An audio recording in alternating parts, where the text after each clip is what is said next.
ব্যক্তির নামে পাওয়া যায়, কুরবানি বাবার নামে পাওয়া যায়, কুরবানি যদি দেবতার নামে পাওয়া যায়, ওই কুরবানি যেমন আমরা করলাম আপনারা যদি কেউ ব্যক্তি হিসেবে করে এটা যদি পাতে পারি না, আমি আয়াত করে সেই যাব কুরবানি হবে না।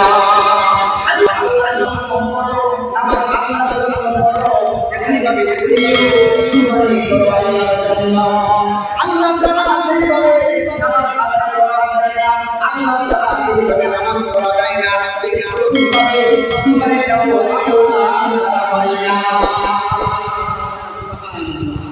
বুঝতে পারছে কিনা?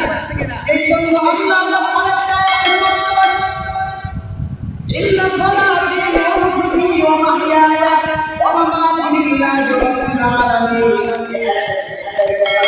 আল্লাহ বলেন ইন্না সালাতি নিশ্চয় আমার নামাজ কালামা নিশ্চয় আমার নামাজ ইন্না সালাতি ওয়া নুসুকি ওয়া মাহইয়ায়া ওয়া মামাতি লিল্লাহি রাব্বিল আলামিন।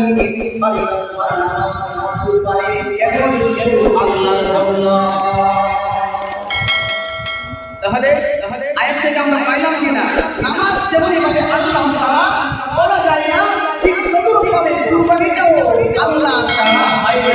আল্লাহ ছাড়া কোন ব্যক্তির নামে বলে বাবার নামে কুরবানি দিলাম, দাদার নামে কুরবানি দিলাম, মায়ের নামে কুরবানি দিলাম, 14 পুরুষের নামে যদি বলো তাহলে কুরবানি হবে।